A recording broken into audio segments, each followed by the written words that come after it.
Let's start with the prayers. Om Bhadram Karneभिः शृणुयाम देवाः भद्रं पश्येमाक्षभिर्यजत्राः स्थिरैरङ्गैः सुष्ठुवागुंसस्तनूभिः व्यशेम देवहितं यदायुः स्वस्ति न इन्द्रो वृद्धश्रवाः स्वस्ति न पूषा विश्ववेदा स्वस्ति नस्ताक्षोररिष्टनेमिः स्वस्ति नो बृहस्पतिर्ददातु ॐ शान्ति शान्ति शान्तिः.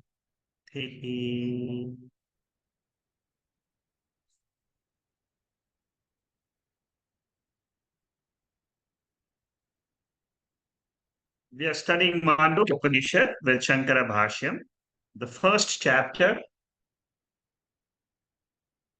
and we have finished 6 mantras of this first chapter and 9 karikas. The 9 karikas means 9 verses of Gaudapadacharya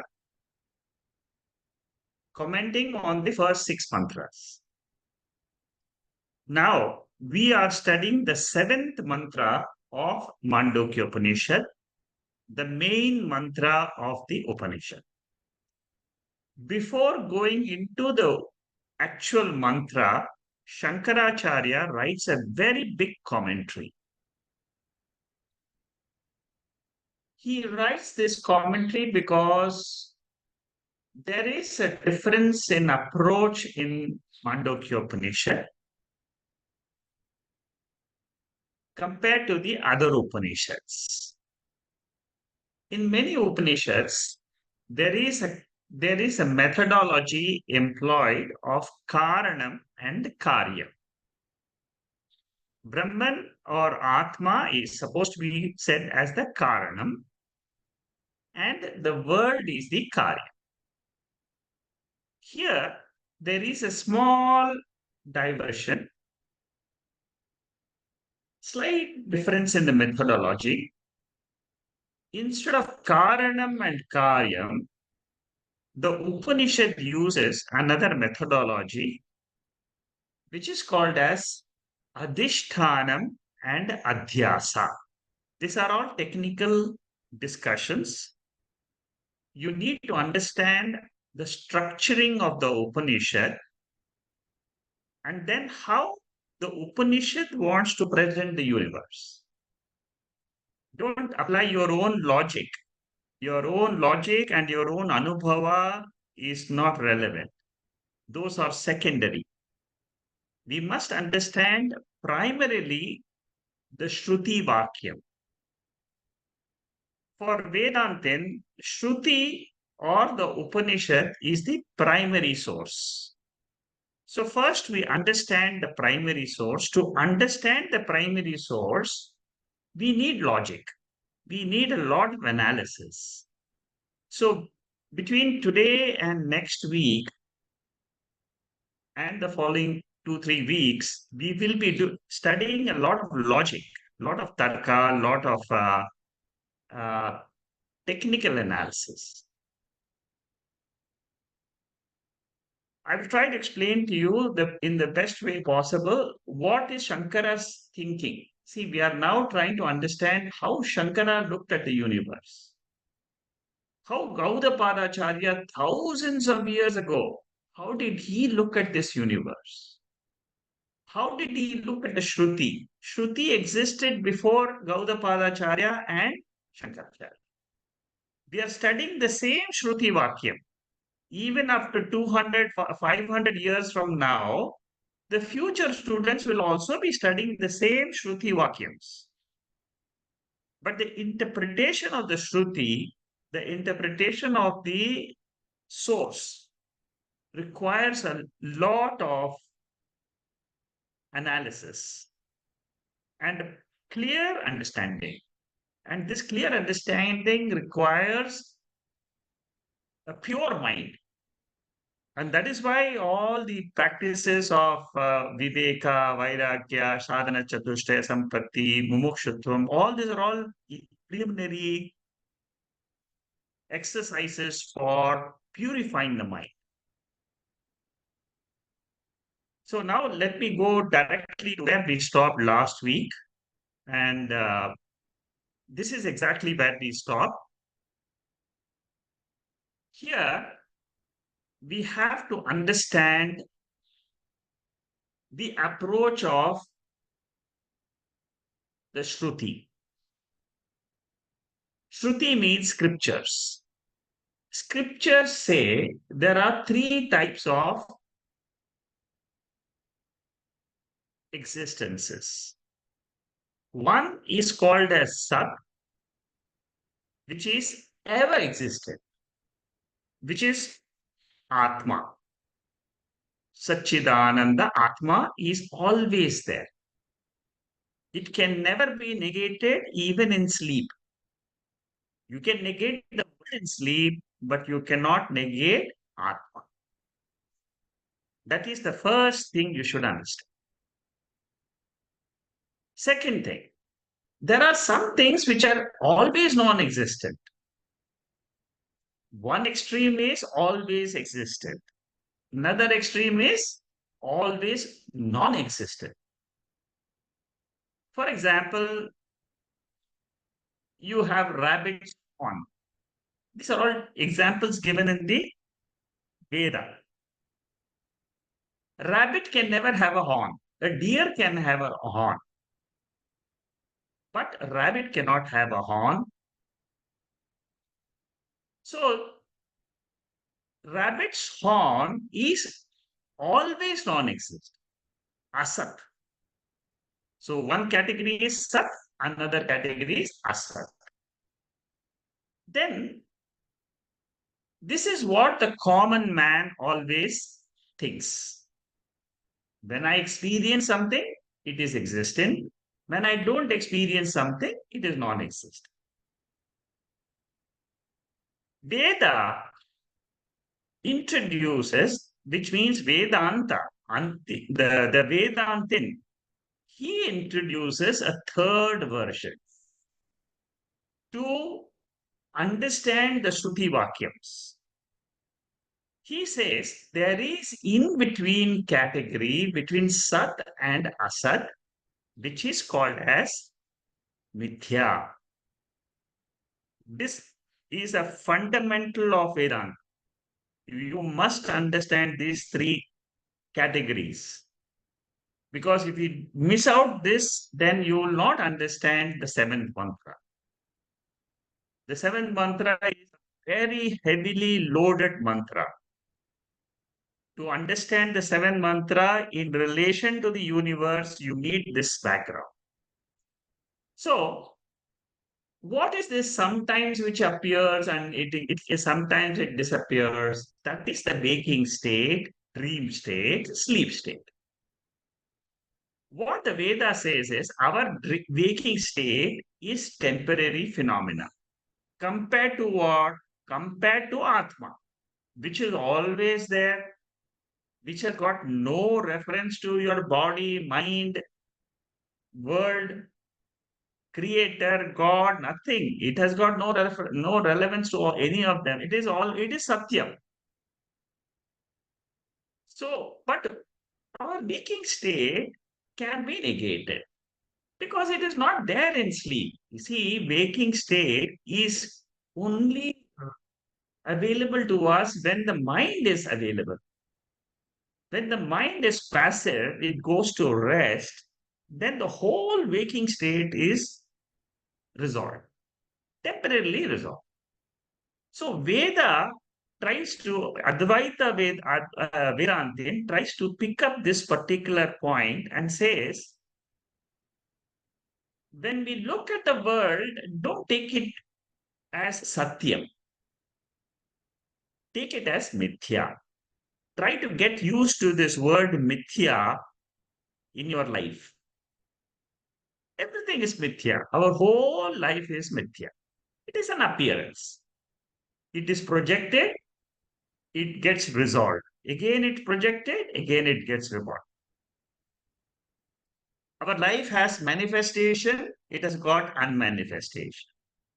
Exactly like the dream world. Dream world manifests, it gets to unmanifest. Again, it manifests, it gets to unmanifest. So, this appearance is what we should remember all the time. And this appearance is negated in the sleep state.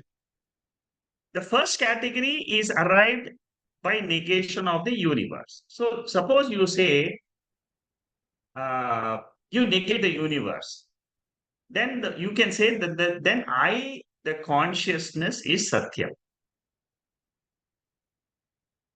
Any negation brings to your mind Mithyatva. Mithyatva means if I can negate something from my mind, suppose you're thinking of some plan of the future, it is a projection of your own mind. Now you can withdraw it. So this is a projection and withdrawal, projection and withdrawal. I can think about something, I can withdraw from it. Suddenly I can look at my mobile, that whole thing which I was imagining is gone. This is what is called as Mithya.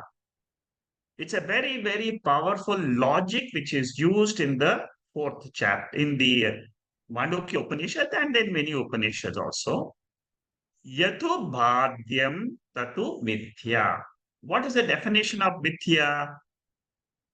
Whatever can be negated is called as mithya. Sarva mithya bhadyatvatu rajju sarpavatu. That means, like rope snake, I can negate the entire waking state, dream state, and the sleep state. Now, the next point which Advaita says is for every mithya vastu, which is adhyasaha, which is a superimposition, and which you negate, there has to be a adhisthana. You cannot have dream without the waker. Doesn't exist. Waker is the adhishtanam for dream prapancha, dream world. Similarly, suppose you accept that this waking is also something like a dream, it is projected in my mind, then there has to be an adhishtanam. Like the waker, there has to be turiyam. That adhishtanam is called as turiyam.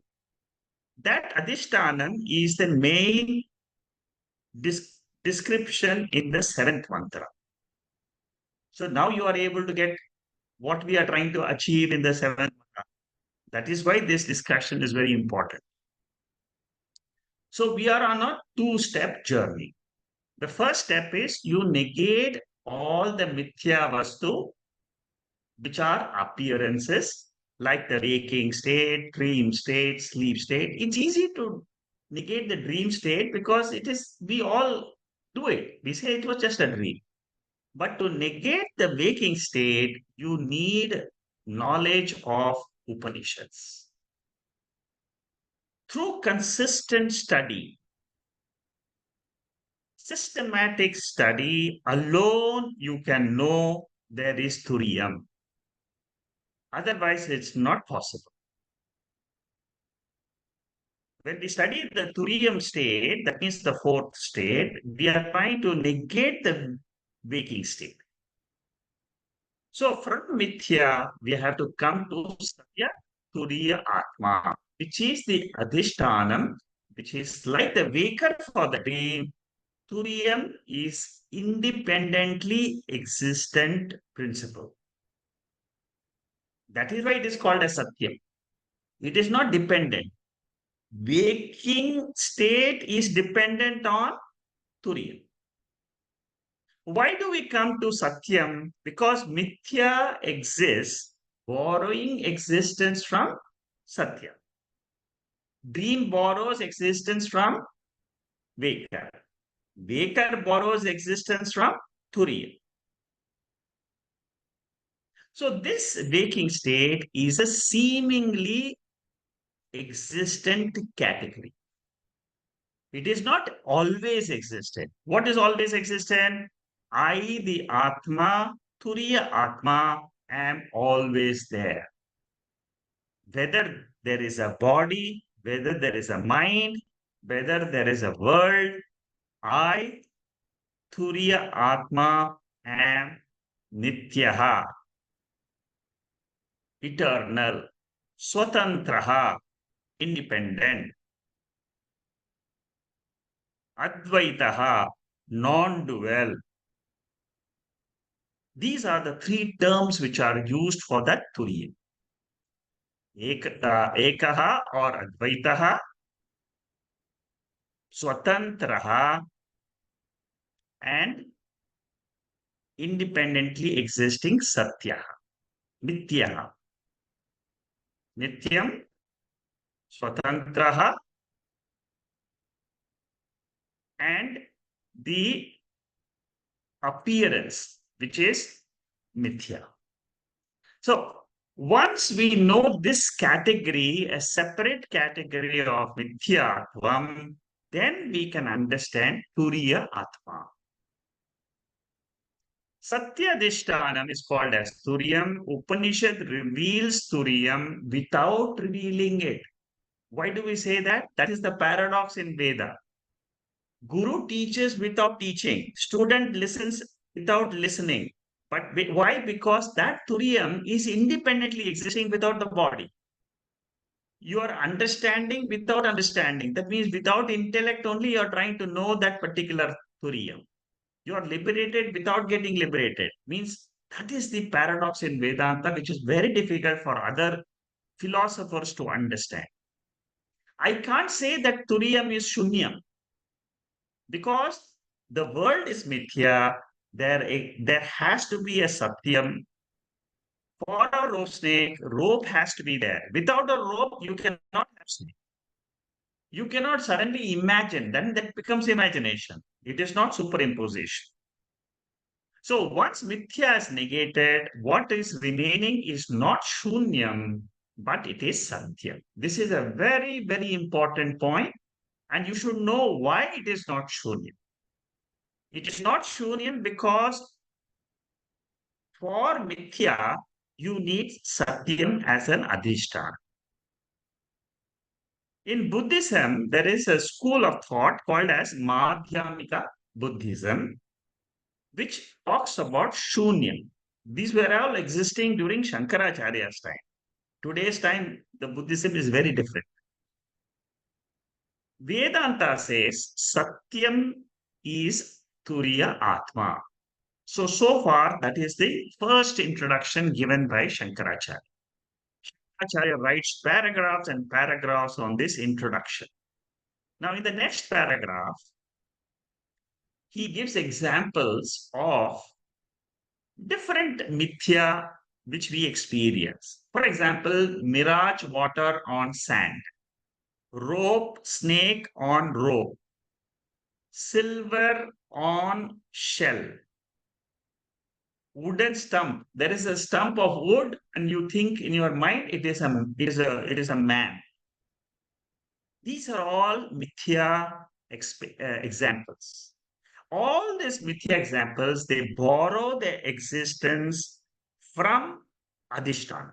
That is what he's trying to say in this paragraph. That is why it is called as superimposition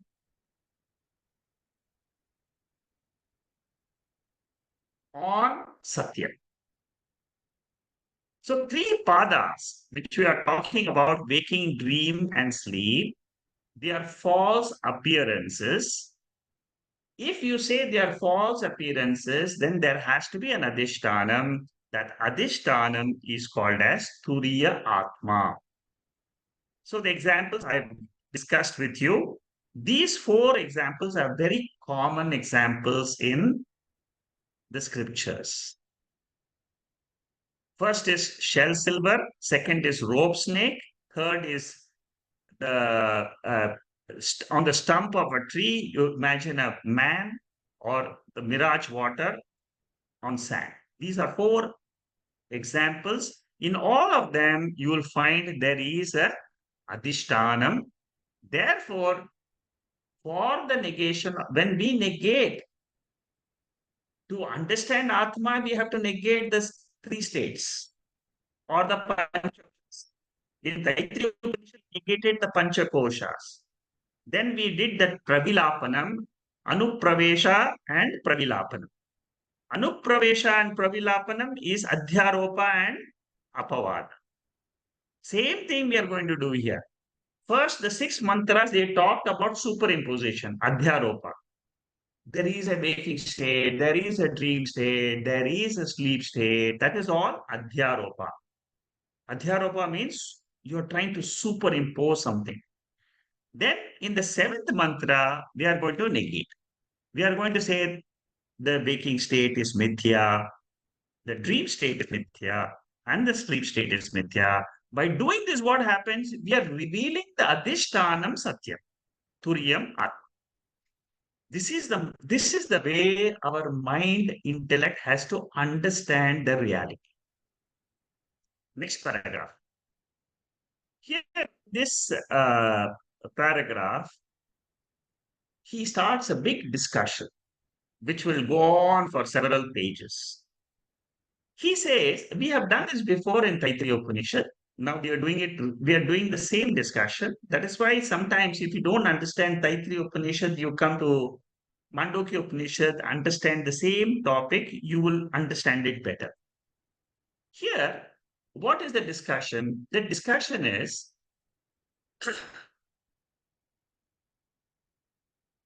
for any verbal expression, if I have to teach something, I have to express something in words, there are 5 conditions required.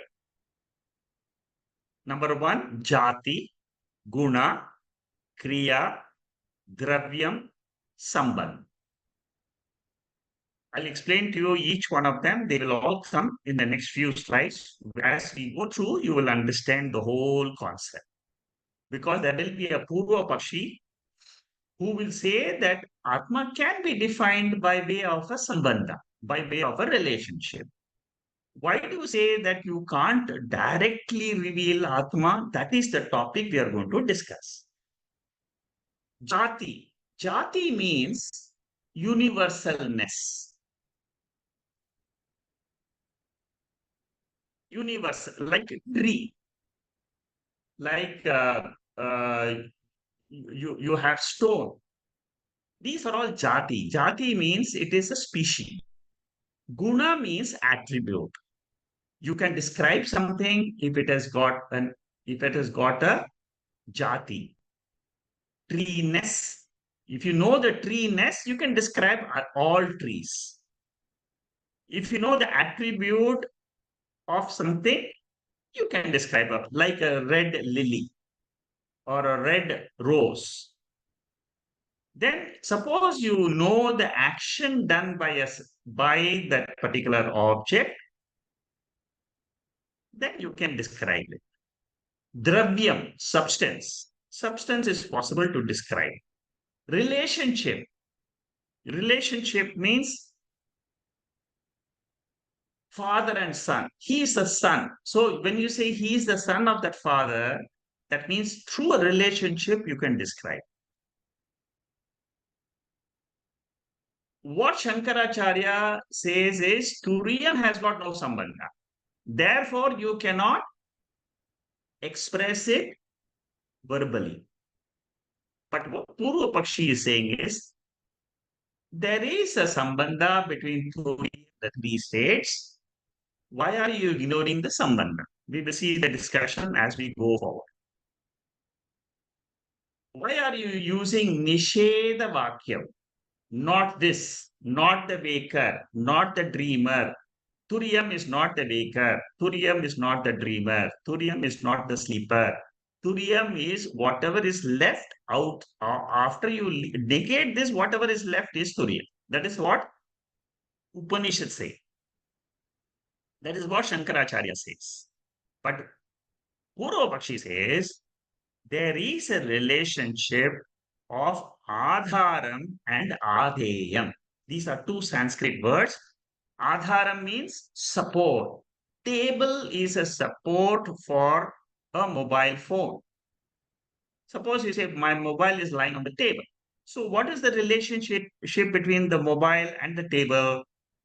Adharam, support and supported. Then you will say bring in the one on the table. That means you want the mobile. So similarly, Purva Pakshi is saying there is an Adhara and Adheya Sambandha. There is a Karana Karya Sambandha between Turiyam and Tripadas. This is where there is a difference in Mandukya Upanishad compared to Taittiriya Upanishad. In Taittiriya Upanishad, Brahman is Karanam and the whole world is Karya.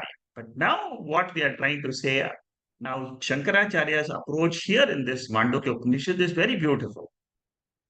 And with this analysis, he is able to maintain this throughout the Mandukya Upanishad. He will use this in every chapter. Adhishtanam, adhyastam. Adhishtanam, adhyastam. There is no karanam and karyam sambandha between Atma and the world. It is adhishtanam, adhyasa sambandha. He will prove it. Turiyam is adhishtanam. The three padas are adhyasa. Whereas Purva Pakshi says Adhara and Adheya. Sambandha is one of the Pravritti Shabda Nimittam. This is the technical word for saying that you can express something through words if there is a sambandha between objects. Bhagavad Gita says, Brahmano hi pratishtaham amrutasya vyavasya cha shashvatasya cha dharmasya sukhasya kasya cha. 14th chapter, which is the guna, the chapter dealing with three gunas. What does it say? There, Lord Krishna says, I am the abode of Brahman, the immortal, immutable, everlasting dharma and absolute bliss. This is the description of Turiya Atma in Bhagavad Gita. Brahmano hi pratishthanam. That pratishtha means it is the adhisthana. For Ishvara, which is Saguna Ishvara, which is what we are seeing as the world, there has to be a formless substratum. That formless substratum is called as Turi. This is how Shankaracharya slowly tries to convey to the Purva Pakshi. Brahman can be revealed as Adhishtanam of the three padas. You don't need to reveal through negation. Turiya doesn't have teachability even though you negate it. Through negation, you don't try to teach Turiyam. That is what the Purva Pakshi is saying. Like, for example, the Purva Pakshi is giving an example of the pot and the water inside the pot. What is in the pot? You bring it to me. That is what the Purva Pakshi's example. Whatever is in the pot, you bring it. So pot is the container. Container is the Adhar.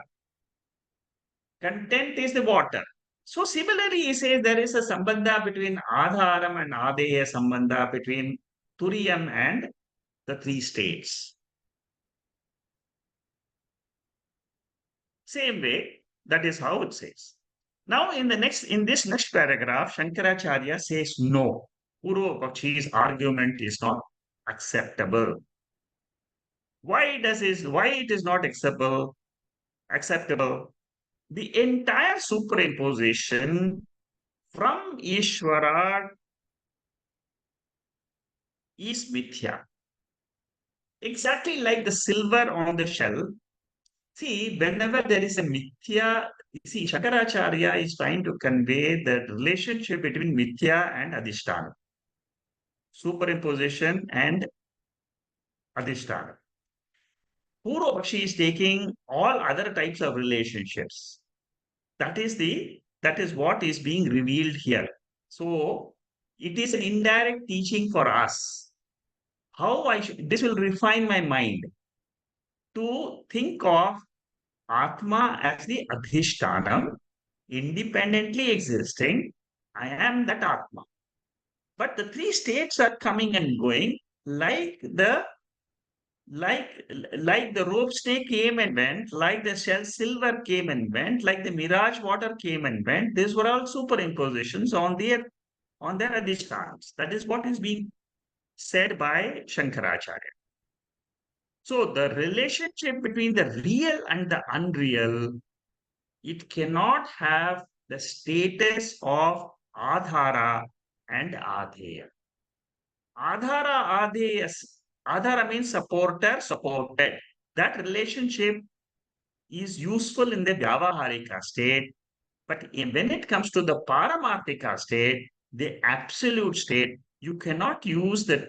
You cannot say Vekar is the Adhara for the dream world, because that is not a correct way to express the dream.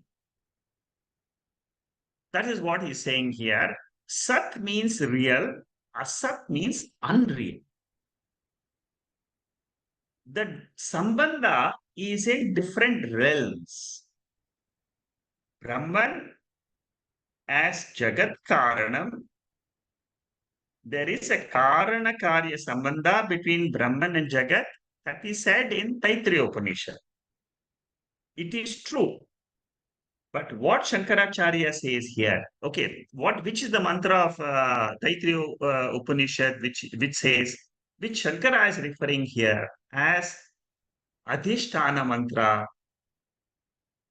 Adhishtanam and the superimposition is expressed in Taittiriya Upanishad mantra, which says, Yato va imani bhutani jayante, yena jatani jivanti, yat prayanti, that from where the beings are born, in which the beings exist, they continue to exist, and to where they enter, they resolve. That is Brahman. So this mantra, according to Shankaracharya, refers to Adhisthana Adhyasa Sambandha between Turiyam and the three states. Janmadasyasya yataha. Janmadasyasya yataha. This is Brahma Sutra, the very second verse of Brahma Sutra. What does it say? It says that Brahman is the Adhishthanam from where all the human beings have come. Not only human beings, the whole universe has come. Bhagavatam, very beautiful. It's a Puranam. The very first verse of Bhagavatam, quoted here, it says exactly the same as what is said in Mandukya Upanishad. So whenever you study Bhagavatam, also you should understand the Puranas are also teaching the same Advaitam only. In Puranas, in Bhagavatam, what does Lord Krishna say? He says that the absolute truth is the cause for creation, sustenance, and destruction of the manifested universe. You see, he doesn't say created universe. Universe is manifestation. It is not a creation. This chapter 4 of Mandukya Upanishad, this whole chapter is only to say that the world is not created, it is only a projection, it is only a manifestation. See, all these are examples which we quote to give strength to the argument, which is very, very important for the revelation of Turiya. Okay, so the pot and the water cannot be used. The supporter cannot be used because they both are real. In the Vyavaharika world, you can use it. But here there is a question of Satyam is reality and Mithya is unreal. The three padas are unreal. Therefore, it's a question of two orders of reality, like the waker and the dreamer. different order. Brahman and Turiyam, different order. So don't try to understand Turiyam, Atma, while you are in this waking state itself. Don't try to analyze the waking state too much. Only say that this is an adhisthana. There is an adhisthana for the whole waking state. Many people make this mistake of trying to dig the waking state and going very deep. Where is this Atma in the waking state? Without understanding it is an adhisthana. And the whole state is Mithya. That is why the analysis is very beautiful by Shankaracharya. That is, when you go through this analysis only, you go and understand the depth of the mantra, which is the seventh one. Okay. So, Brahman as Karanam, when we use this word, Karanam status, that status also belongs to the Mithya world only. This is how Shankaracharya explains here. When we say Brahman is the Karanam for the world, it is at a preliminary level. When we say this, that Karanam status is also belongs to the Vyavaharika Satyam only. It is not the Paramarthika Satyam. It is a temporary state we give to Brahman just for the teaching purpose. Okay, so in Aparoksha Anubhuti, the same message is given. In this 139th verse, Aparoksha Anubhuti, written by Shankaracharya, here he says one should see the cause in the effect and the effect in the cause. And then what one should do? One should negate the effect and see what is the adhishtanam of that effect. Same what we discussed is said in Aprokshanabhuti. Now there is a revision portion here, which I will. It's only for you to revise when you go through these notes on your own. If there is anything which I am not discussed, I will go through that. So the consciousness, it is associated with the Jagrat Prapancha. See, Jagrat Prapancha means it includes my body also. It includes my mind also. So that consciousness is independent. It is getting associated with the Prapancha, with the universe. Then that is when it is a temporary phenomena. Same thing happens it gets associated with the Swapna Prapancha and the Sushupti. Okay. So the perceived world, which we are talking about is mainly, it is arising out of the Tamo Guna of Prakriti, which we have studied in the Bhagavad Gita 14th chapter. 3 gunas are there. What Shankaracharya says is, from the Karana Shariram, which is predominantly Tamoguna, arises the dream state and the waking state. So, Tamoguna of the Karana Avastha, which is the third pada, is the cause. We have seen this in the 6th mantra of the Upanishad. Okay.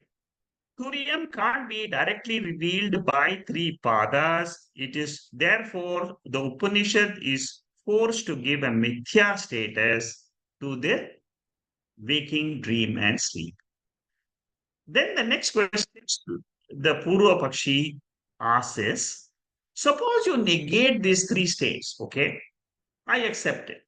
They are negatable. Samashti is gone. The totality of the world universe is gone. But what is left? Left is only shunyam, blankness, nothingness.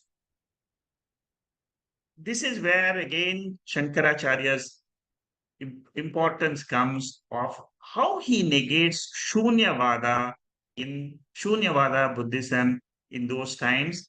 He says that when you negate the 3 states, by proving them as mithya, you need a satyam.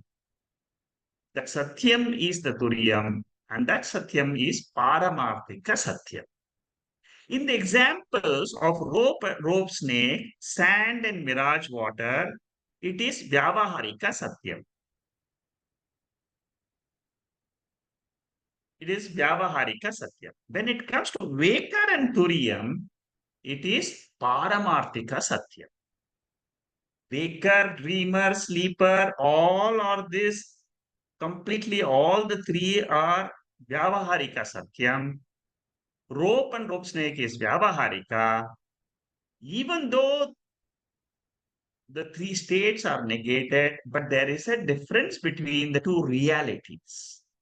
What is left behind is not shunyam. It is not nothingness. This is a very, very common mistake committed by most of the seekers.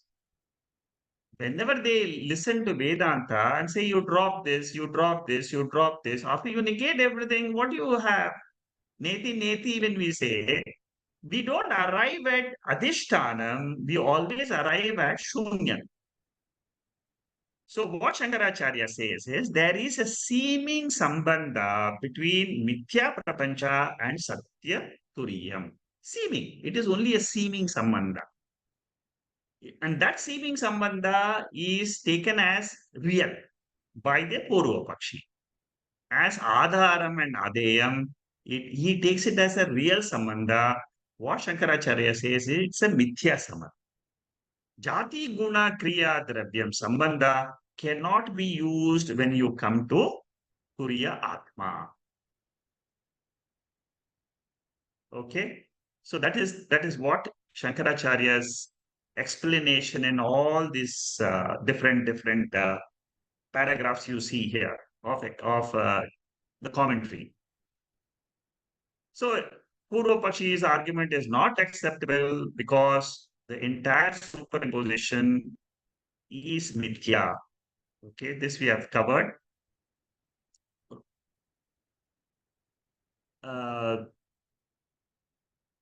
Chandogya Upanishad, it gives that example. We have done this before, where a bird, after it goes round, round, round the world, it comes back to the nest. Similarly, our mind, after going through the whole world, it comes and rests. That resting place is Turiya Atma. There is no real sambandha between the three states and Turiya Atma. This relationship is not there, therefore, words cannot describe Turiyam.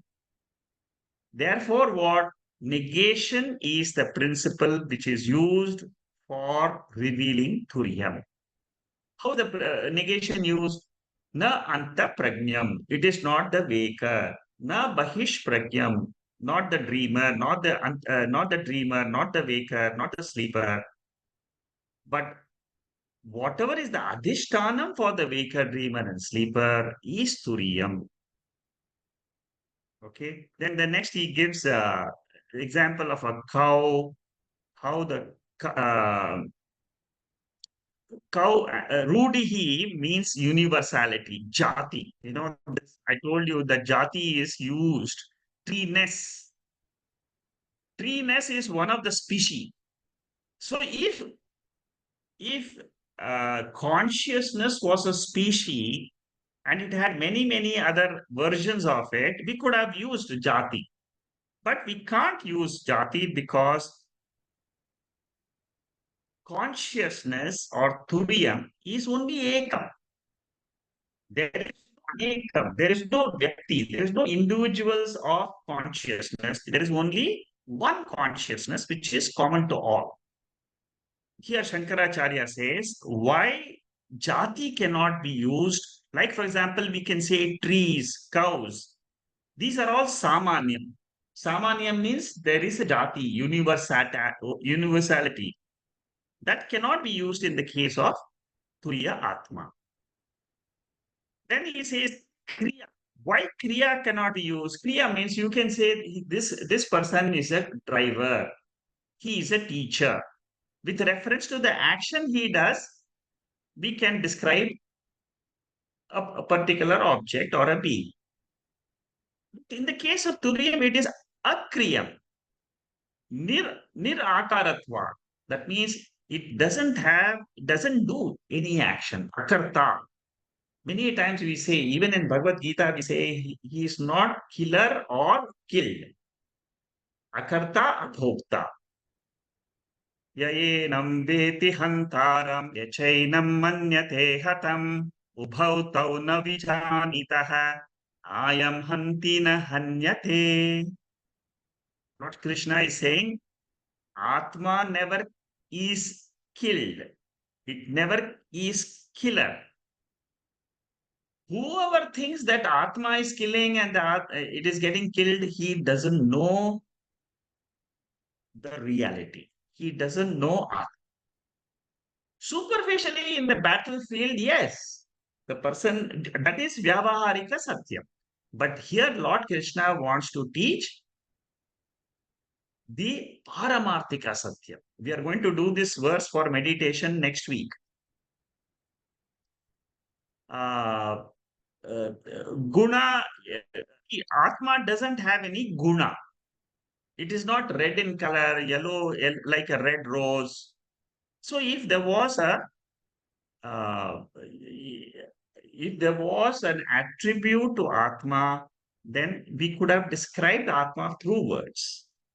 Sambandha is, I've already discussed. So then Turiyam would be similar to the rabbit's horn. Now, Purva Pakshi says, okay, you can't describe it. That means it is non-existent. Exactly like rabbit's horn.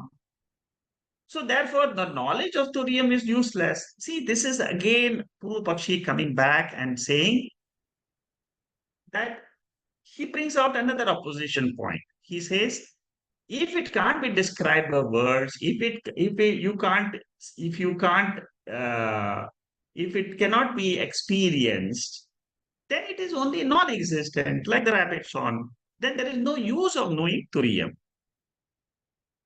Now Shankaracharya says, no, no, no, no. When you understand Turiyam as I, the Atma, then what happens? Then this knowledge of Adhishtanam removes all the desires from your mind, all the raga, dvesha, kama, krodha, all this is negated as a lower order of reality, and this gives moksha. So don't say that Turiya Atma knowledge does not have any benefit. Like the rabbit swan, if something is non-existent, if you try to know that non-existent object, then yes, it is useless. But here, Upanishads are saying Tattvamasi. No, this Atma is Brahman. That Satyam is Atma. That Satyam's Atma. He gives different quotations here, taken from the Upanishad to say how this Surya Atma knowledge will benefit the seeker. One of the main points which Shankaracharya argues against the Shunyavadi is Shunyam cannot lend existence to the Mithya world, to the Mithya waking state, dream state, sleep state. Shunyam, if it is nothing is there, it cannot lend existence. Therefore, Turiyam is existence principle, consciousness principle. It can lend the existence and consciousness to the three states. Therefore, Atma is useful. It can give sthanam and upadanam. Benefits, you can take up the benefits, or you can take up take up the benefits by giving away something.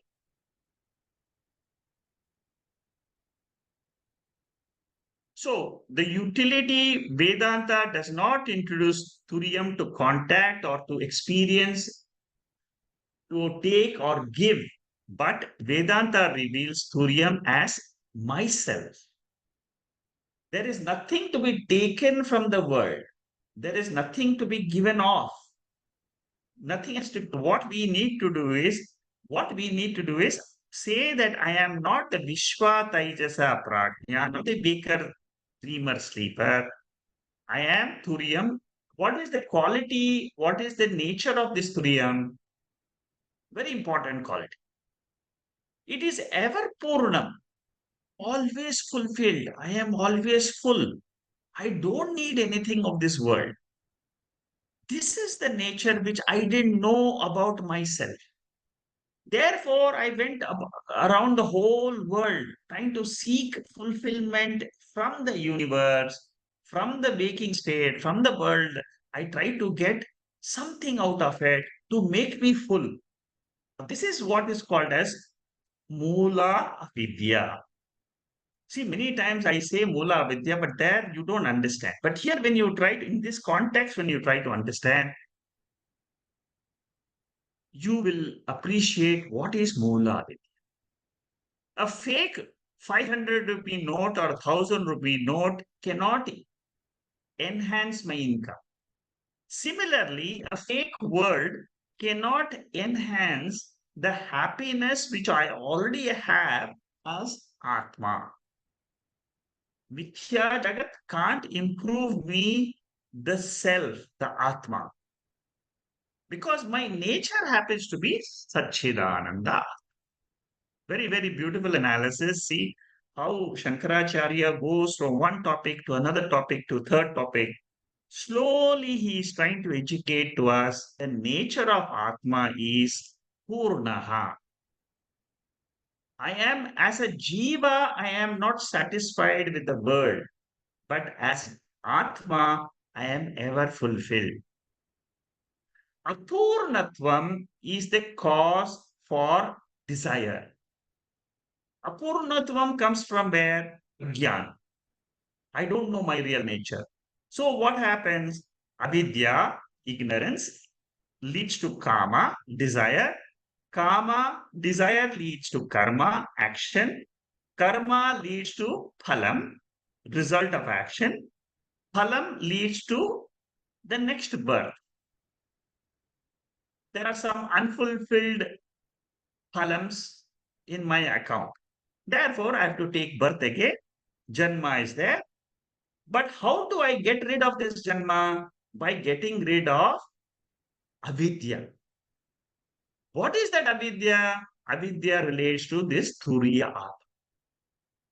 I don't know this Turiya Atma, which can exist independently, which is Advaitaha, which is the Adhishthanam for this waker, dreamer, and sleeper. By knowing that Turiya Atma, and by claiming that I am the Turiya Atma, the three status of mind can be displayed. What are the three states? Aham antaprajnam. Antaprajnam means I am a dreamer. I am conscious of the dream world. If you say that I'm conscious of the dream world, you are Turiya. I am the dreamer. I am the waker. I am the sleeper. I'm conscious of the sleep state. That is Turiya. So ahamkara is the cause for purnat. What is ahamkara? The ego I. Ego I is nothing but the three states together. The waker I plus the dreamer I and the sleeper I together is called as ahamkara.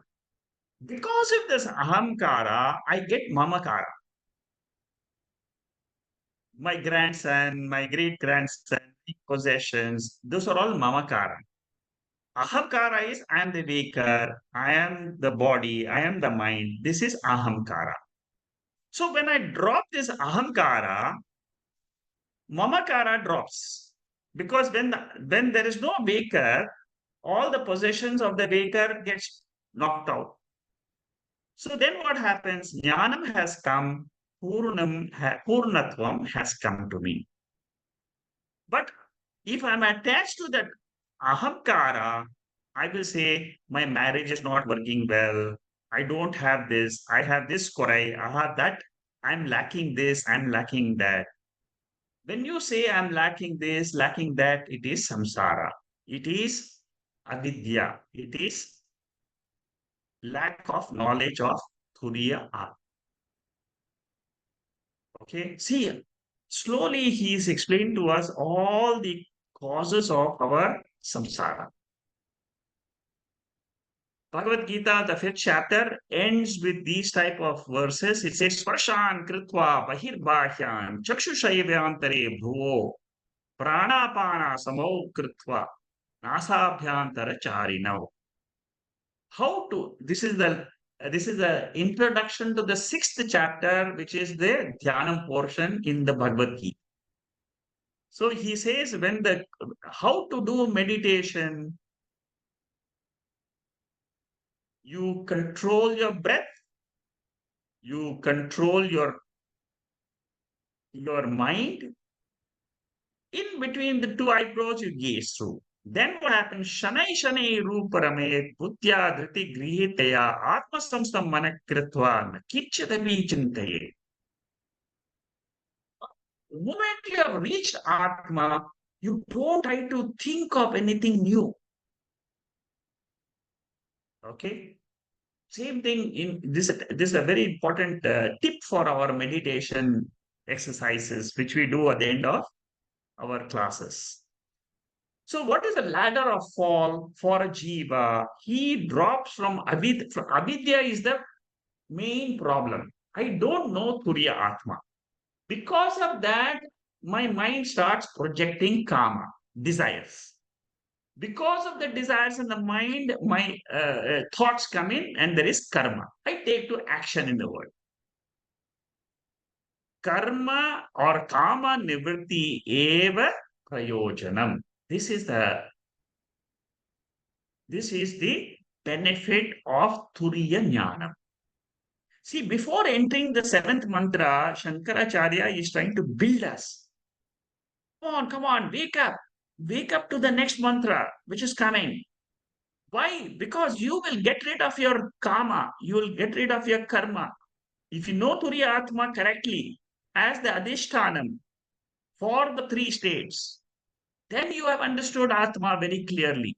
Turiyam is very beautifully understood. You can drop the entire Anatma and then hold on to Atma and claim Jivan Mukta status.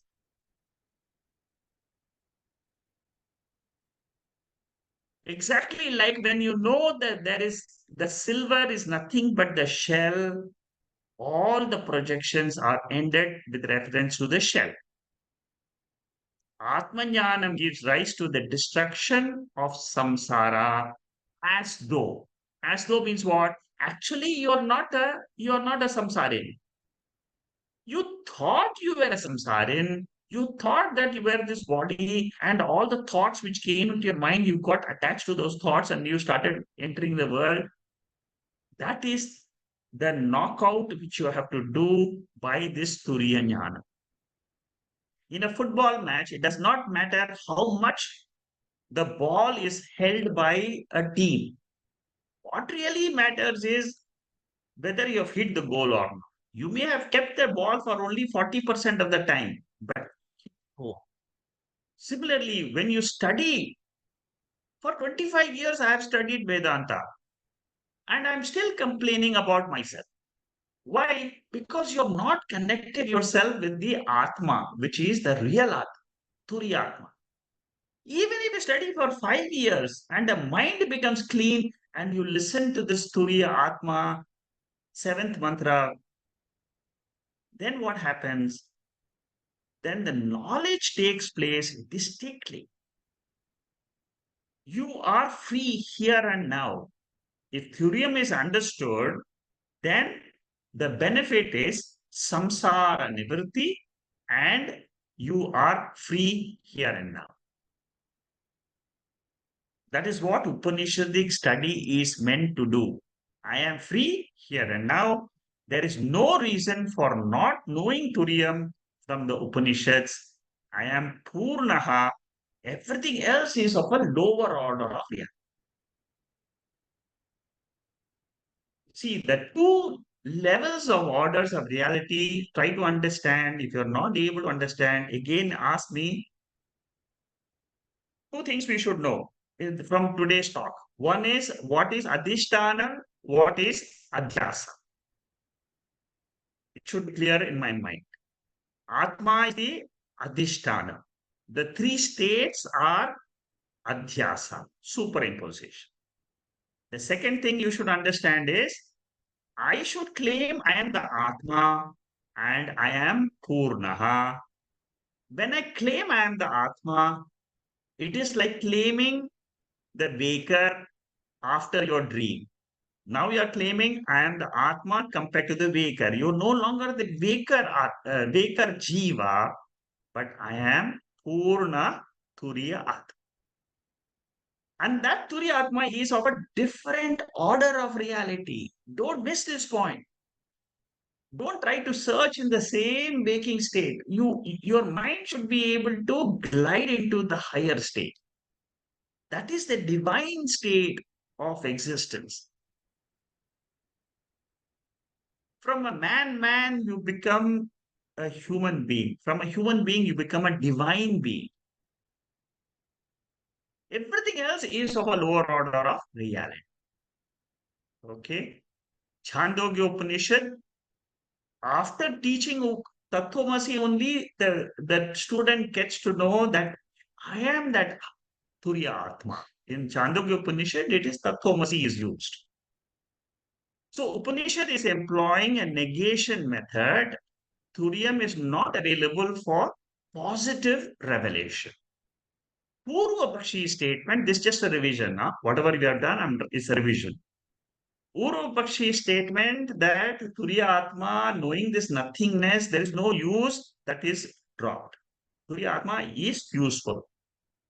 It is not available for Vyavahara because the five conditions are not met by Turiya Atma. What are the five conditions? Jati, Guna, Dravya, Kriya, Sambandh. Just note, you will remember all those points. Then, Tattvamasi, I must accept it as myself. When the Upanishad says Tat Tvamasi, Tat there means you are that Atma. So, waker, dreamer, sleeper status is transferred from the mind to me wrongly. Today I am thinking that I am the waker, but that is a wrong transference because of lack of knowledge. Through the Upanishad study, I realize something different about myself. I am not a born body, I am the ever existing eternal Atma. It takes time for us to grasp this knowledge. That is why we have the full study remaining with us. As we study this topic more and more, this is just an introduction. Shankaracharya is going to describe and he is going to give us a lot of knowledge on this primary discussion. The primary discussion itself is so intense, so much in detail.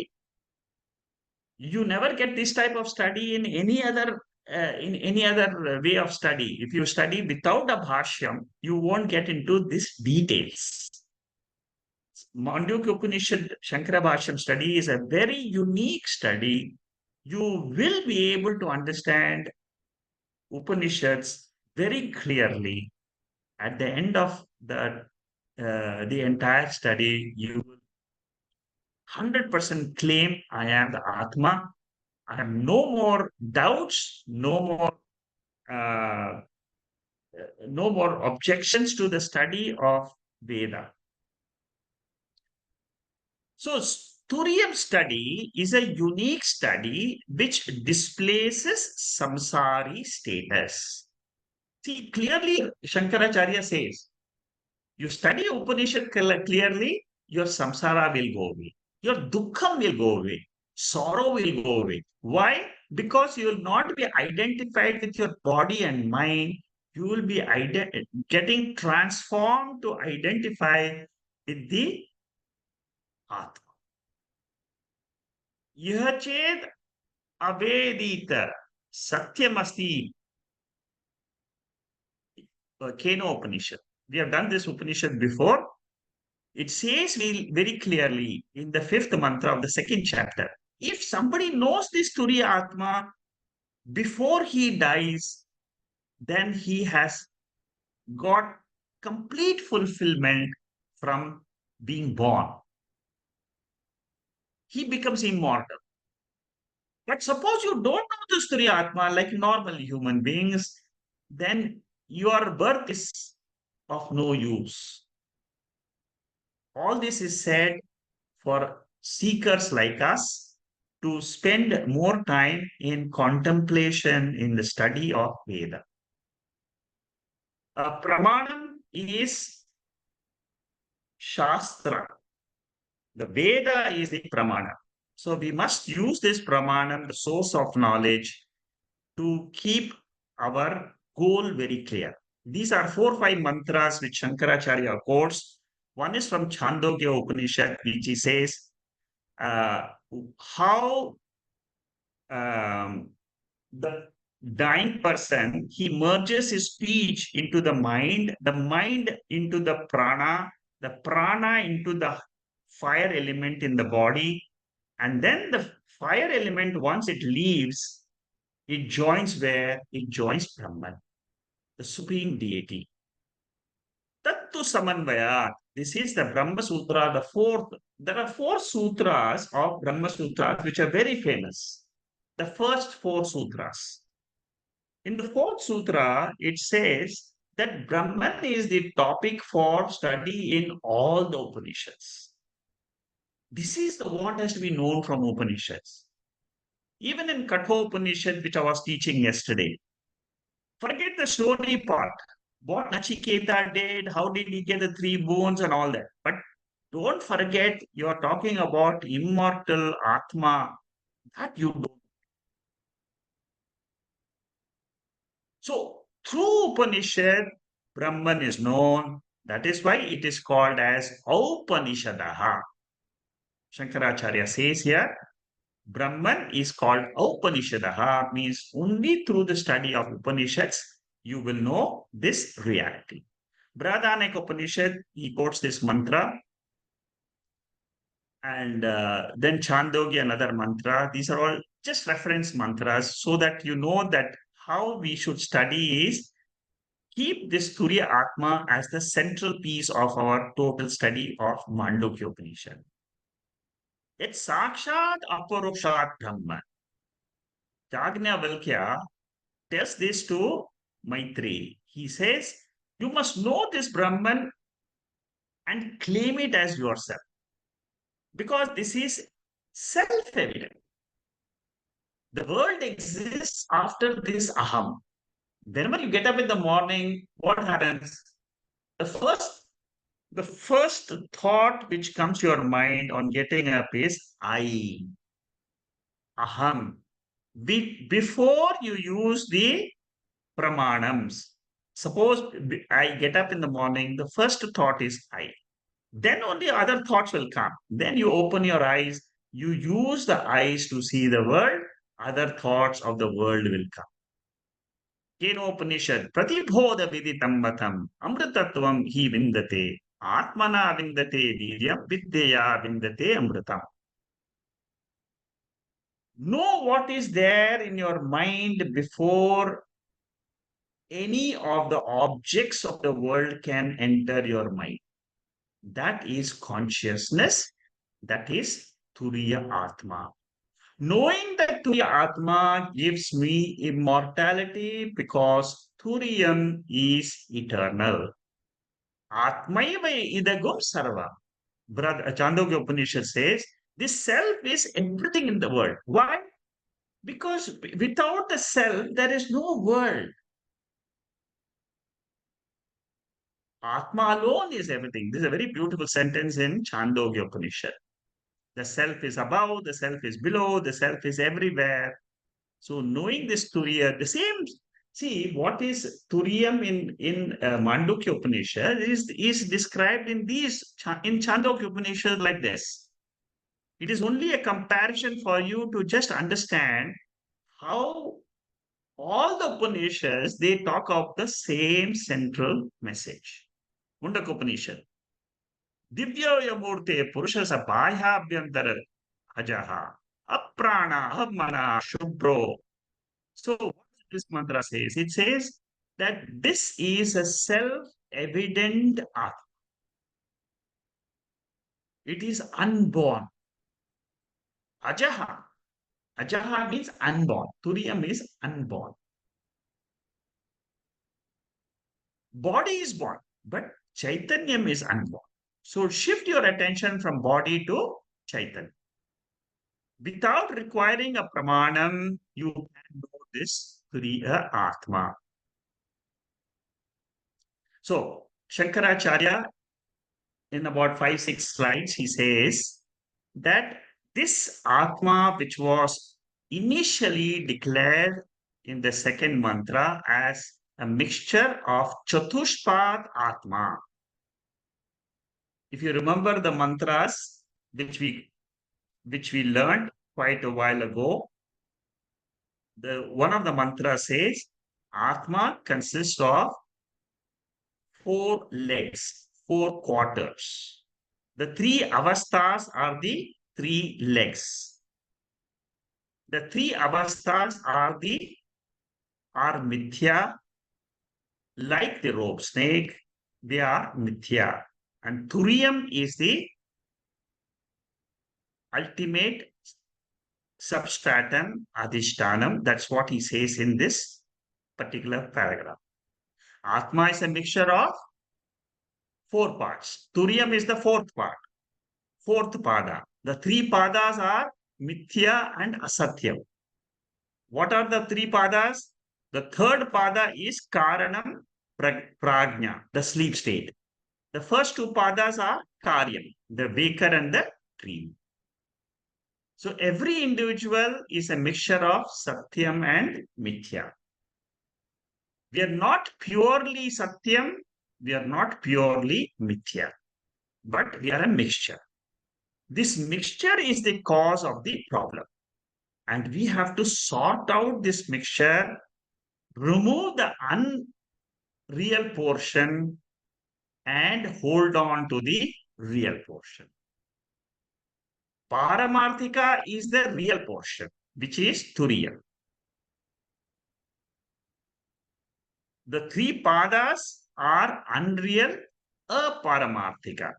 That is Mithya Swarupa. There are 3 words which are used in the negation of the universe. Those 3 words are Apavada portions. Prapancho Upashamam Shivam Advaitam. We will be studying that in detail in the mantra next week. But we must understand that the third pada is the seed state. The the second and the first pada are the karyam, effect. The seed and the plant. Seed is the karanam, effect is the plant. Similarly, sleep state is the karanam, the waking and the dream is the karya. Okay, so we negate the 3 padas and we come to the fourth pada, which is Turiyam Atma. Okay, next week we are going to start the mantra number 7. Very, very important mantra. You should learn this mantra by heart if possible. It will be very useful in meditations. Okay, next week we're going to start this. Don't miss next week. It's very beautiful analysis. It will go on. There is another. There is about the whole. This analysis is a long study. The whole volume, this whole volume which I have presented to you, consists of 144 slides, pages, and you will find that this next pada, there's a very long commentary on this 7 mantra. Okay, I will stop here. We'll start with slide number 635 next week. Oh,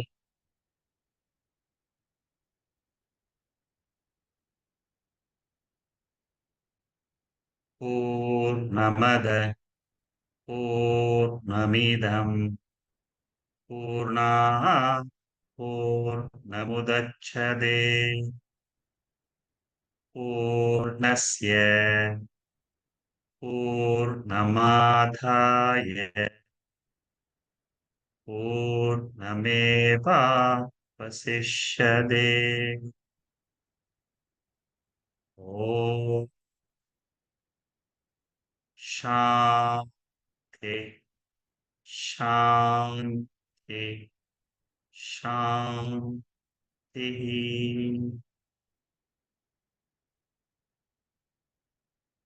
I don't see any questions on the chat box. If you have any questions, you can raise your hand and I can answer you.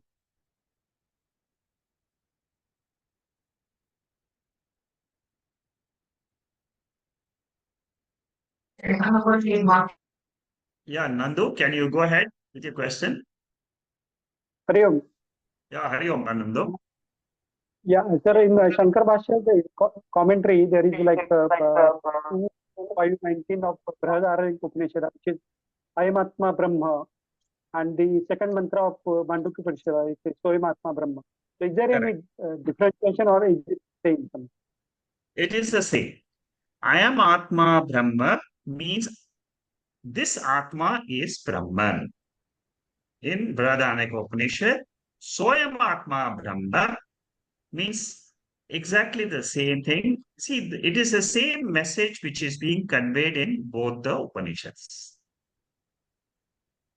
Atma is the ultimate revelation which is being done in all the Upanishads.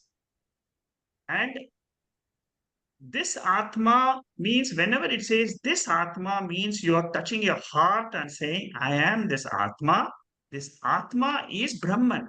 Brahman means what? It is the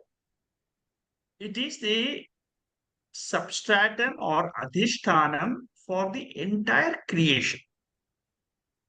So that Lord, which is there in the creation, is there in this body also.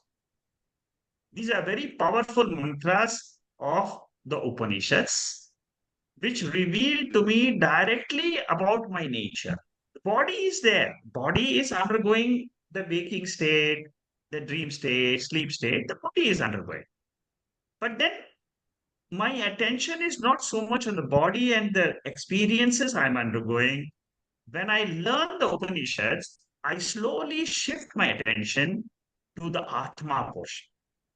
Next week in this next week in Mandukya session, I'm going to take this seventh mantra and we are going to study all the features of Atma with reference to the three states.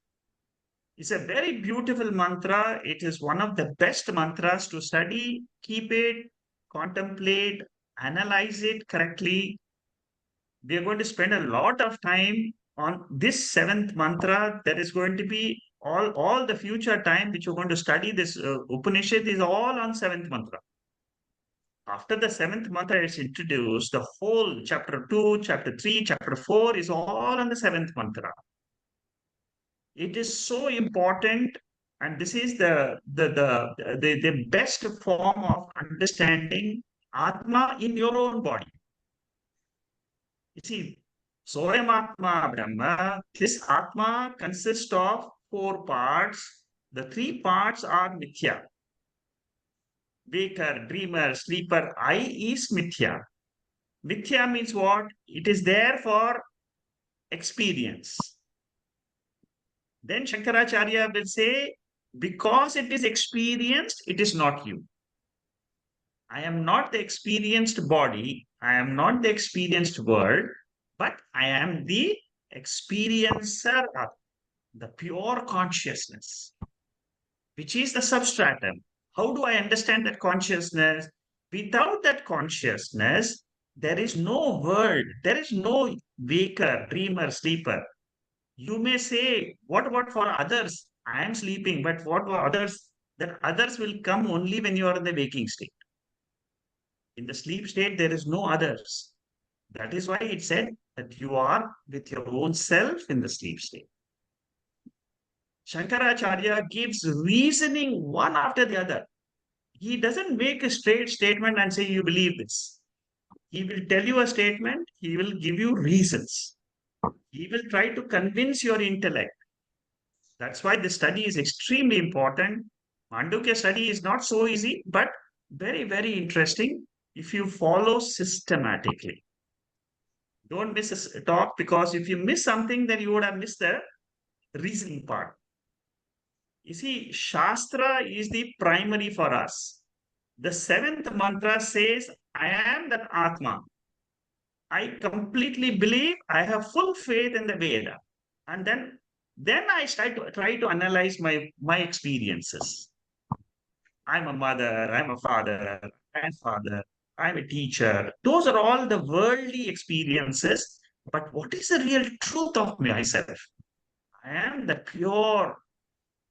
Knowing that pure Atma is you get the peace of mind which you can never get from anything in the world.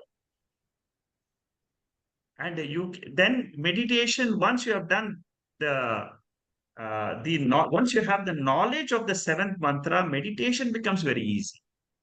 At any time, you can close your eyes and you can think about that art. Your mind will learn. This is a process of learning, like you learn cooking or you learn how to drive a car, how to operate a laptop. Similarly, you have to learn how to think of this art. The seventh mantra tells you this Turiya Atma is myself. What are the features of that Atma? So your question about Brihadaranyaka Upanishad and Mandukya Upanishad, it is the same, topic is the same, and it is as long as you understand Mandukya, the same thing you will understand in Brihadaranyaka Upanishad also. Very good question, Nandu. I'm glad you are learning so many different Upanishads and you're able to correlate. Very good, extremely good. Good. Anybody else has any other question? Nandu, you have anything else to say? Yeah. Just one more thing, sir, about like today's meditation. Yeah. And I believe there is like a similar mantra in Upanishad, which is about like in the first chapter, second only, Antache Manahante. So which I believe is having like similar meaning.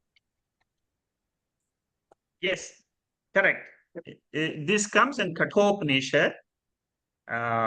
It comes, yes, you're right. It's the same mantra, same. Correct. Thank you. Good. You keep studying the Bhashyam, there will be a lot of interconnections. It will really be very useful to you because you will see so many Upanishads being connected. Shankaracharya is brilliant in Mandukya Upanishad commentary. He will give you all the connections. And I'm doing the meditation on the Bhagavad Gita. After these verses, I will take some more verses of the Bhagavad Gita which talk about Atma. So it'll be a very interesting study. Good. Anybody else has any other question?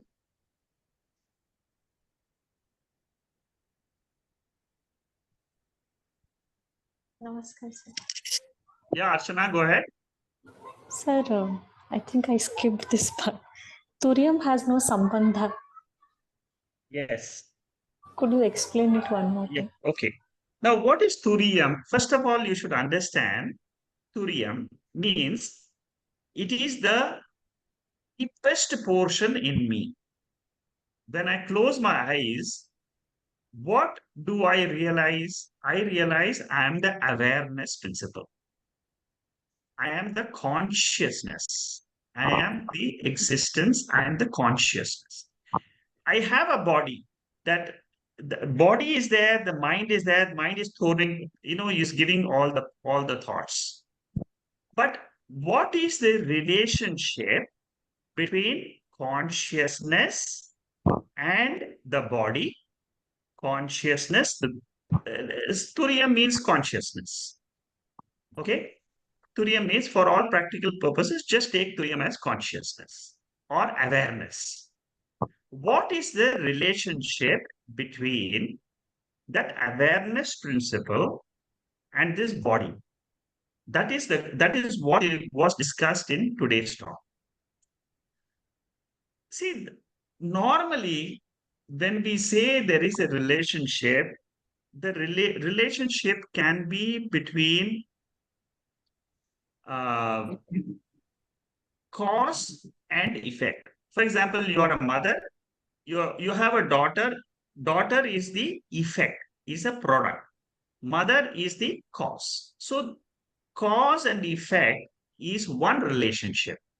Seed is a cause. A tree is an effect. So a tree cannot be there without the cause.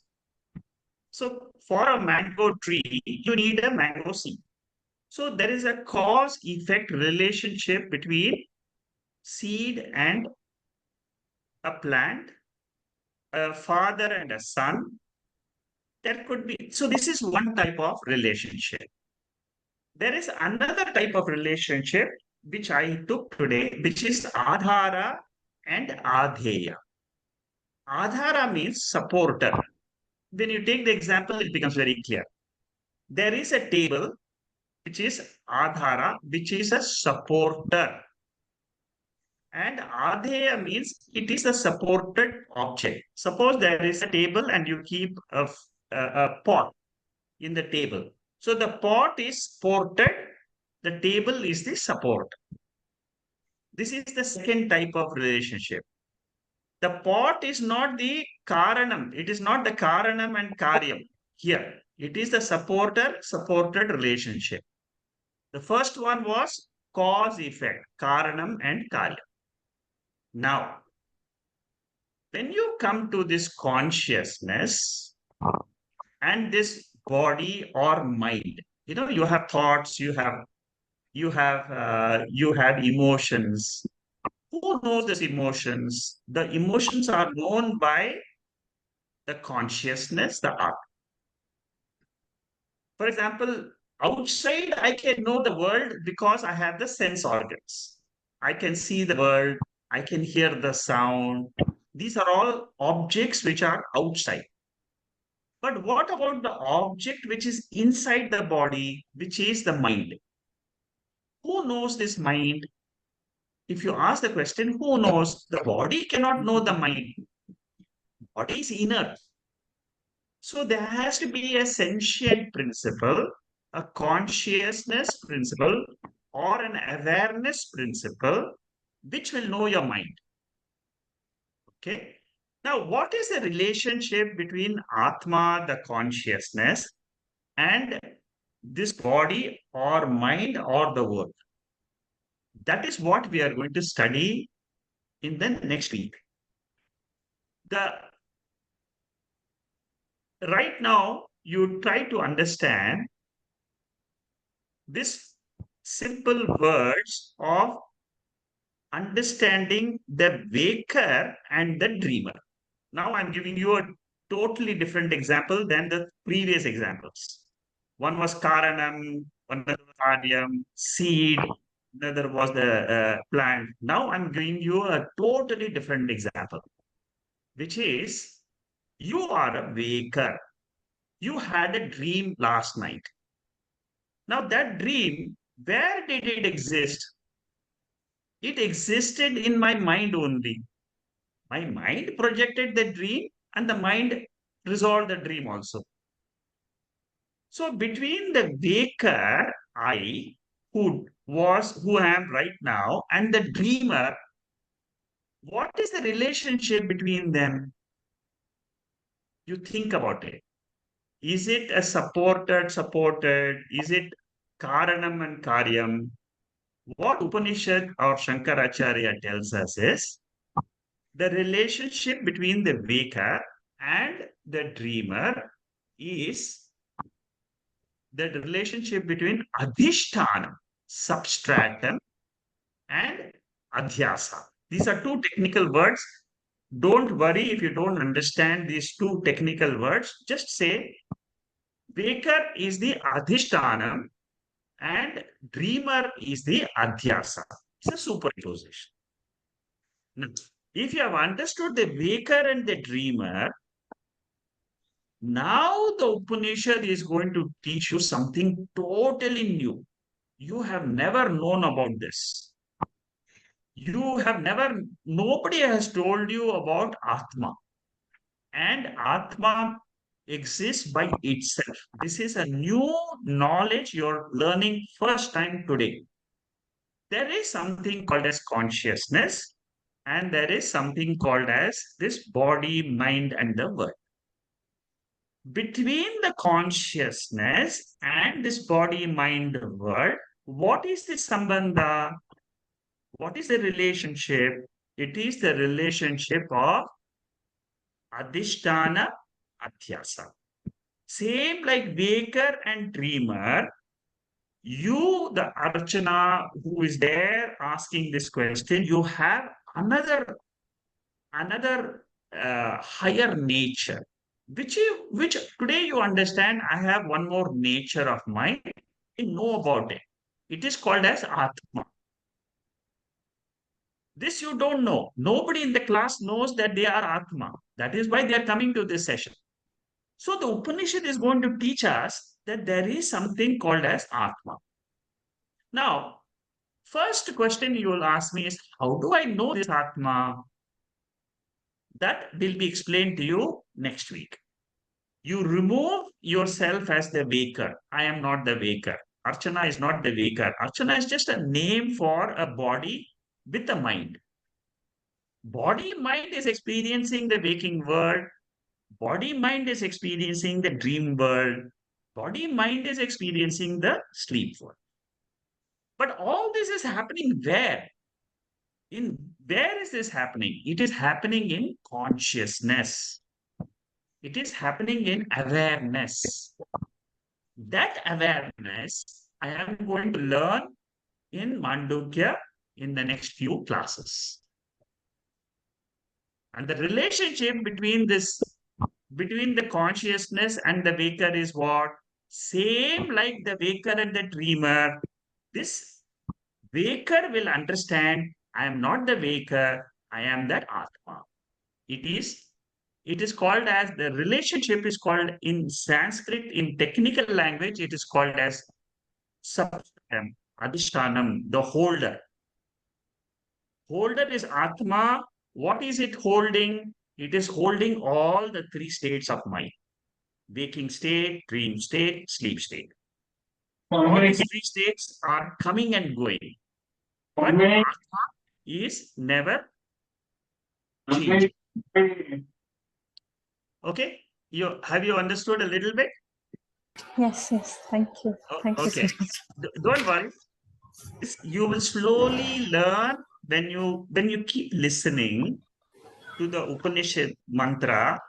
When you listen more number of times, this relationship, slowly your mind will try to capture this awareness. Will try to understand. And then you will say, I am the awareness. When you close your mind, when you close your eyes, immediately you will say, I am that Atma. That Atma gives you the peace of mind which you have been searching in this world. When you look outside, you don't get peace of mind. But when you look inside, you discover this peace of mind. Okay? Thank you. Yes. Good question. Shama, you have a question? Hari Om, Shrikurji. Yeah, Hari Om, tell me. Can you hear me? Yeah, I can hear you. Go ahead. So, I'm of course I'm enjoying your class very much. So it seems like with the study of the Mandukya Bashyam, that ordinarily, because of our avidya state, we are really even in our awake state, we are more sleeper and dreamer than awake in true sense. Correct. Yeah. So absolutely correct. later on in the third chapter Uh-huh. of Mandukya, Shankaracharya is going to say our waking state is dream number 2. Yes, very definitely. And more asleep. And I think, yes, when will I be truly, truly awake, where I can move about, do about everything, and yet I'm all the time so aware of my real nature of Atman. Correct. That's right. So That is the ultimate benefit. If you can get it by the study of this Upanishad, you are fulfilled in life. yeah, my question though is that therefore for the seeker or the sadhaka, the real effort is to be made more in trying to remember our real nature, Swarupa. Correct. And then hope, once the more we do this, the other vikaras and all the rubbish will automatically fall away. They will reduce. They will reduce. They will reduce. So I don't have to really work hard in trying to sort of see what my defects are, and Not at all.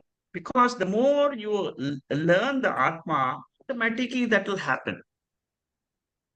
all even the four chatushtaya, the adhikari. Yeah, What is Viveka, Vairagya, all that yeah, qualities will come to you. that will automatically come. So I don't have Yes, to specifically go and pursue those. that's It correct. should happen naturally. Yeah. It comes naturally to you because your Shravanam is continuing at a very good pace. It Okay. will, Good. Good. Good. Shravanam itself will bring all the qualities. You don't have to worry. I don't have Viveka, Huh. I don't have Vairagyam. It will come. Because Okay. what Okay. That's happens is very nice to know. your Yeah. mind gets purified the more Shravanam you do. Yeah. The more Shravanam, it purifies the mind. It makes you purer and purer. One day you will say, yes, it's so easy to understand. It's so easy. I never knew that this is the truth. And Yeah. actually, when the truth hits you, your mind will say, ah, what happens? This is like a scientist, and he suddenly discovers what he has been searching all his life. Yeah. And then, you will say, then that movement of your intellect will change you forever. Yes. Yes. Yes. Yes. I can see that already in some small, very modest way. It is happening where I'm not being affected by most things. That's what people tell me after listening to the Vedanta for a few years. They tell Mm. me that one thing is for sure, which has happened to me, is I've become more peaceful in life. I don't know why, but I'm Huh. definitely more peaceful than what I was years ago, where I used to Ev- run helter-skelter all the time into Yeah. the world and get into conflicts and get into a lot of problems. Yeah. Yeah. Endless futile discussions which are of no consequence with Yeah, people who absolutely are any. futile discussions. You're right. You see, you get into Yeah. all tangles and absolute arguments with people and say, well, it is all to show that your ego. I am winning over that fellow. That's it. You know. Which I never saw it that way, but you can see your ego is trying to trick you into making all these arguments. Yes. Yeah. Good. No, Thank it's you. wonderful. Thank you so much. Thank you so Thank you, much. Shama. Thank you. Thank you. Shanta, coming to you last. All the time, you're the last person. That's fine, no problem. Thank you very much for this talk. And just extending on what Archanaji was asking about this, uh, the three states and how the mind, Relationship. yeah, everything is, projected by the mind, so the waker. So uh, as you moved forward in that talk, you mentioned about the Purva Pakshi says, I don't want neti-neti as as a proof, or you don't try to prove to me presence of Correct. Brahman as a result of neti-neti. Now, what I took away, I mean, in my own mind, as I was listening and I was, contemplating in my mind, the typical example of the rope snake. Now, it is almost like the Purva Pakshi wants the rope to prove that I'm real, Correct. because That's right. Yes. there is how but the rope has got no, it's got full clarity. I'm the rope. It is the one who is seeing the rope is the one who is deluded and Yes. imagining it's a snake. So therefore, it is not the rope who has to prove itself that it is a rope. It is the person who is assuming the rope is a snake is the one who has to get the clarity. So Correct. therefore, in that way, when we talk about, say, as a dreamer has got full clarity that awaker has got full clarity that dream was mithya. So Brahman need not prove to you that you are mithya or this world, the creation is mithya, because Brahman knows it. I mean, it is the one, the reality, right? Yes. So it is we, or the ego, who has to actually see the reality. So until unless, so it is not, I would say, there is no way Brahman, that is why I believe, now this is my belief, or I'm saying out loud, that Brahman is nirguna, and nitya. So nirguna, because it knows, I mean, there is nothing it has to prove.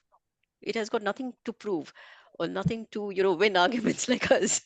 So Yeah. is that what, my feeling is, just like the rope is clear of its being a rope and doesn't need to prove to anyone that I'm not a snake. Same way, Brahman is not trying to prove itself. So it is we who have to wake up to that reality, like how we have to see the rope and understand it's a rope and not a snake. So is that the right way? This is what I took away. So taking yourself to that higher level to understand the higher level, rather than expecting the higher level to prove to you. Is that Yeah. okay? It's a correct approach. So between the rope and the rope snake, what is Mm, there in between? It is the mind. The yeah. mind which is ignorant about the rope, and it is projecting the rope snake. Mm, So the central piece is what? It is the mind. mind in between. Mm, Similarly, between Brahman and the world it's the is mind. Yeah. Mithya. Brahman is always Satyam. But Mm, who is in between? I am mind. there with my mind. I'm thinking that it's a wrong thought in my mind. So, Mm, what gets the knowledge? My mind gets mind. the knowledge that it is not what I'm experiencing, is not the world. It is only Brahman in different. Yeah. Okay. Yeah. Yeah. Is That's, I appearing think, as rope instead of snake. me. Yeah. It's a Brahman mind. is Yeah. appearing as this waker, dreamer, sleeper. I remove the waker hood, the sleeper hood, and realize I am not the waker, but I am the Brahman, the Adhishtanam behind the waker. Picker. Yeah. So it is. Yeah. That's right. Correct. It's the mind who sees the delusion, and so That's the mind correct. has It's to the clear mind which out is the in delusion. between, which has Yeah. got that avidya. Mm, yeah. Good. Thank you. Thank you. Thank you, Shanta. Bharat, you have something? Carry on, Shakaji. Yeah. Can you Very hear good. me okay? Yeah, go ahead. Yeah, I just wanted to say that uh, in terms of impurity of the mind, uh, um, I don't know if this would help, but at first I thought impurity meant good thoughts versus bad thoughts, and it's only like after really reflecting and understanding it's the ignorance, the this is what Jnana Yoga is doing. It's removing the impurity of ignorance to a point where whether you have a good thought or a bad thought, it's all an appearance. It's a dhyasa to you, the consciousness. So it's not if you start saying something like I must only have good thoughts, I must only have good thoughts. That's it's a good intermediate step. Only if you can then also take on the extra step to say, who is this intermediate thought of having good thoughts appearing to? It's to Atman. So I just wanted to say that uh, through Jnana Yoga, the purification is indifference to anything the mind is throwing up. It's fine. That's all I wanted to say. And by the way, I look forward to next week's lecture.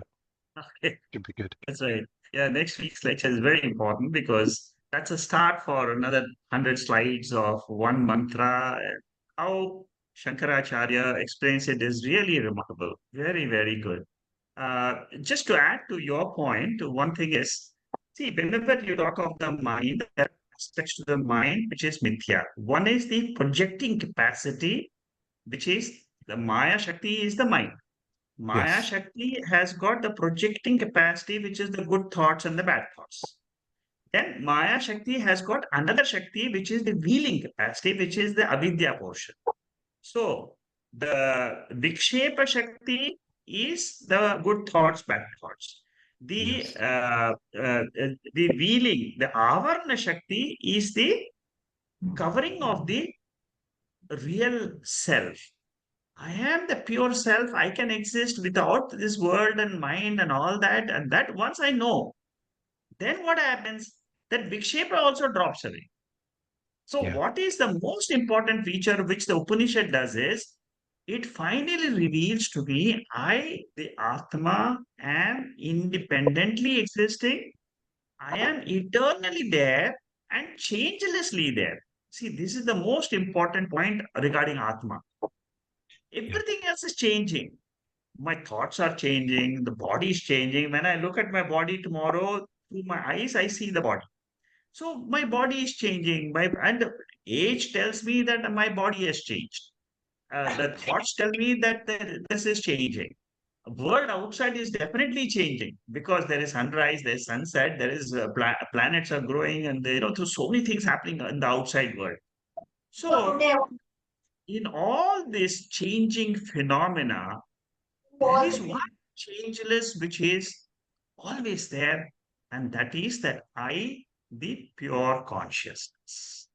And that I is the topic for Mandukya Upanishad and is a central portion of the whole Mandukya. And why they negate the three states, why they hold on to Shivam, Advaitam, uh, why Tantra. they hold this aspect, you will clearly see. Once your mind gets exposed to this, then the mind, what happens is, it can stay with Atma all the time. That's the beauty of studying this Bhashya. Very I good. totally agree. Thank you, Totally Bharat. agree. Very good. Thank you. Vijaya, you have something?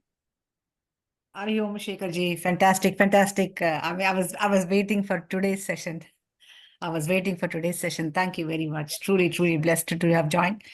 Two things. One thing is, I think he's going towards even using this principle of Adhisthana and Adhyaropa, where he's saying Adhyaropa is only negation, but it is not dependent as it is. It's not a dependency relationship, but it is only a negation that automatically Adhisthana will be self-revealed. It is not the cause. So using this technique, I think the whole phrase of Atma Chatushpat is actually becoming Atma Advaitam Ekameva Path. Actually, there is no Chatushpat at all. There is only one pada. That's what I think he's going to establish. Yeah, That's yeah, my correct. You're in the right direction. Correct. Yeah. He is going to say ultimately there is only Kriya. Yes. There is no three paths. There are no three padas. The three padas are just the legs for you to come to the Kriya. Yeah. The three padas are the Adhyaropa stage. You're going to come in the seventh mantra. You're going to do the Apavada. You're going to say this three pada is not you. And then what the Upanishad will say, if the three padas is not you, then who are you? I am the Atma, which is Turiya Atma. Very beautiful analysis coming. Thank you, Shekhar. There is one more addition. Yeah. I may not be able to add on much from what Bharatji said, but I think when we talk about the Brahman, he's above Subha, Shubha. He's above everything, right? There is no Yeah. Shubha, Shubha. So Correct. you yourself gave an example last week, I think, about in a slab of a black stone, what a sculptor does is not doing anything but to imagine Krishna, and then he churns out what is not Krishna. So the Krishna is self-revealed. Taking that as it, we don't have to actually focus much on good thoughts and bad thoughts, as Rasalila rightly says. So Krishna can be one with 10 million gopikas, or Krishna can be each with each 10 million gopikas, that is 10 million Krishna. So expansiveness of your thoughts, contraction of your thoughts is possible in the mind. That's the nature of the mind. But what my focus should be is, if that thought, whether it is 1 or 10 million, be on the Adhisthana, be on the Atma. In that case, there is no negative at all. That's the reason why Bhakti Pada becomes extremely important to get into the path of Jnana over a period of time. Thank you very much. Yeah. Thank you, Vijaya. Very nicely put. How you can combine bhakti along with jnanam. Very beautifully put. Thank you. Okay. If there are no other questions, then there was Ramesh who was asking something in between. Ramesh, are you still there? You wanted to ask something? Ramesh Murthy? No, I didn't ask anything. I didn't raise my hand. Okay. Ramesh Raghavan is saying one doesn't have to realize Brahman, they're already that. There's nothing to realize, not understanding is avidya. Correct. Just as dreamer is real, so we have to assume Baker is Atma is real. Okay. Then Shama is giving this quote of the 38th mantra. Nahi jnane ne sadrisham pavitram vidyate. Okay. I Good. just remembered only because Yeah. Bharat it just inspired me to recall that one.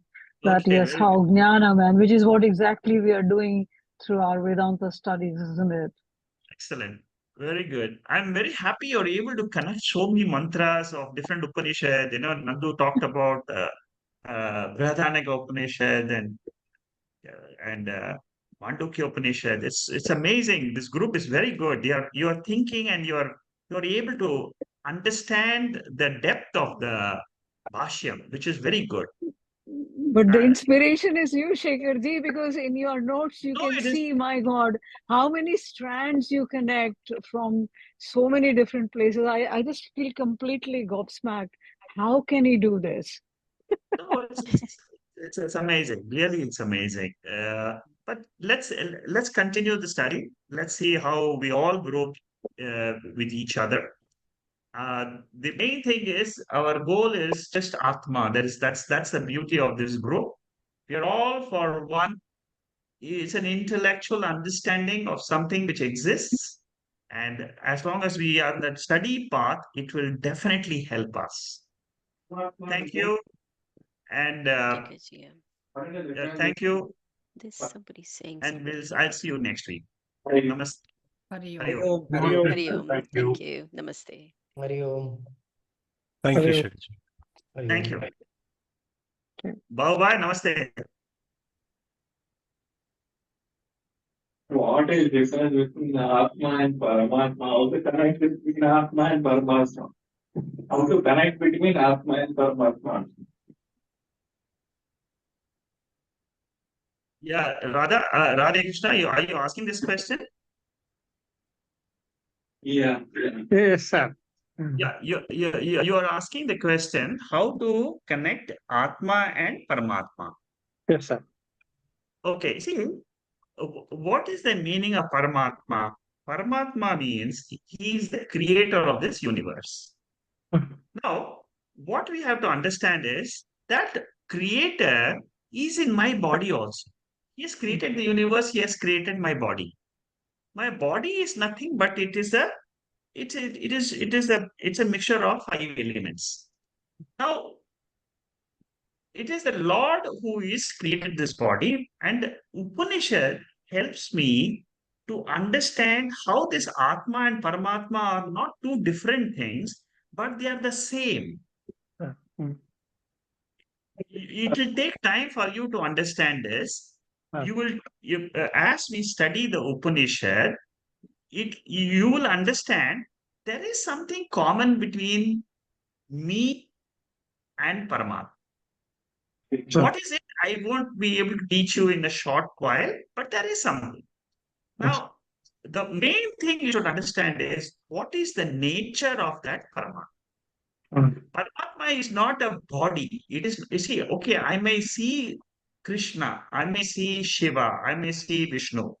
That is for me to worship, pray to the Lord to get my prayers answered, to meditate on that. But that is not the ultimate form of the Lord. The ultimate form of the Lord is formless. Formless. It is formless. Yeah. And what is my nature? I am a jiva today in this body. What is my real nature? My real nature is also not, if Lord's nature is not this form of Shiva or Vishnu, this is the initial stage. Then we say that the Lord is there as the whole universe, appearing as the whole universe. That is also not the Lord's actual nature. The real nature of the Lord is formless. Yeah.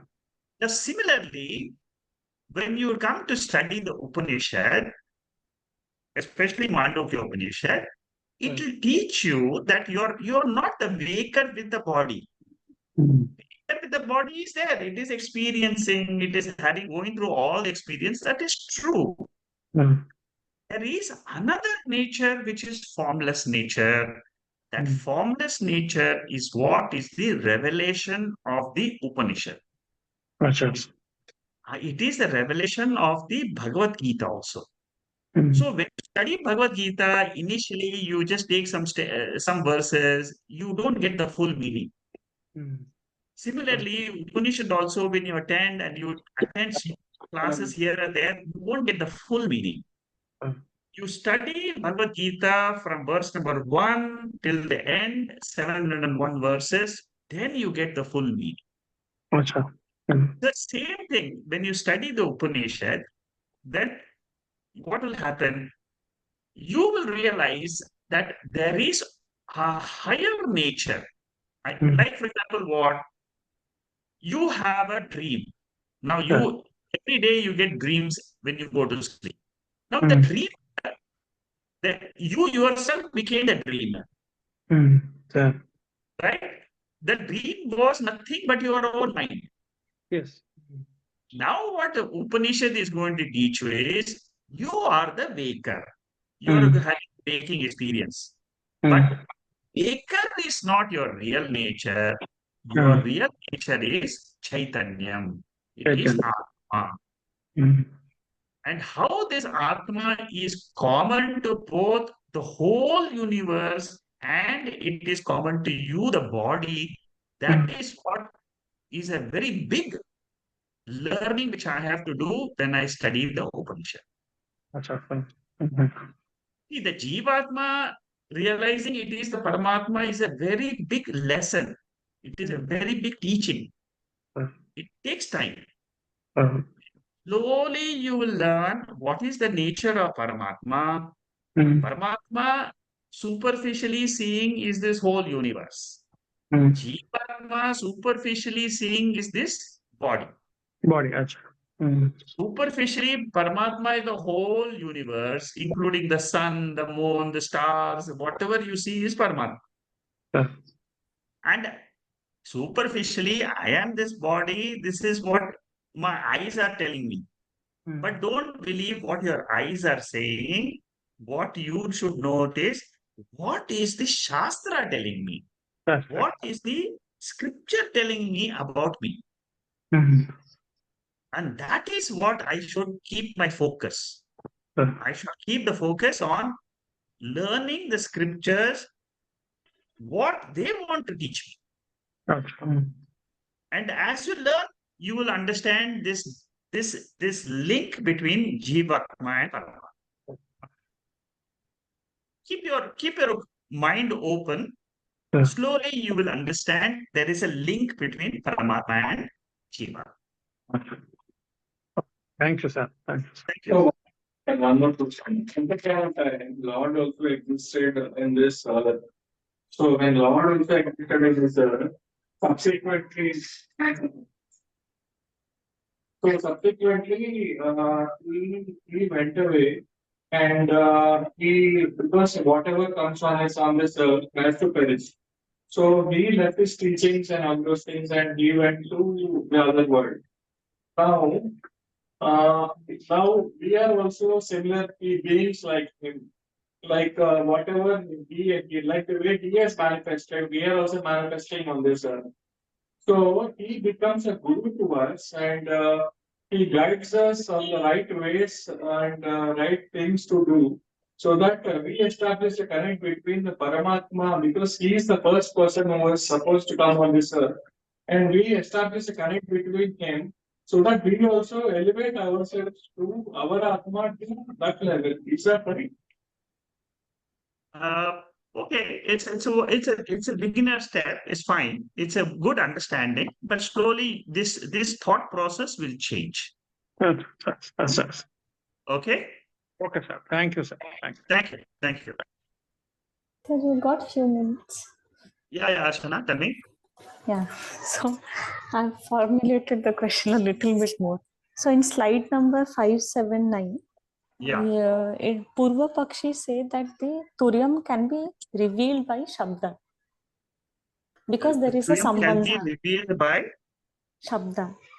Or Shabda. rather Yes, yeah, because there is a sambandha, correct. right? This sambandha I understood as the substrate and the substratum. That is what Shankaracharya is saying. Shankaracharya is saying that it is this sambandha cannot be explained by Shabda. By words, it cannot be explained because it is of two orders of reality. Oh, It is waker and a dreamer. You cannot explain through, there is no sambandha between them. oh, this is what I was not understanding actually. So this is two See, orders of reality. That's why we correct. cannot establish a sambandha. Correct. You see, there is no sambandha relationship between a waker leader and a dreamer. Waker cannot get married to a dream girl. Got it. So dream girl cannot get married to a waker boy. There is no sambandha at all. So Okay. similarly, between Atma and Veka, there is no sambandha. What is the Okay. sambandha? Now you want. Okay. Okay, this is what I didn't understand. When he Okay, now said you that understood. sambandha is not there. Yeah, now you understood. Yes, sir. Thank you. Thank you so much. Thank you.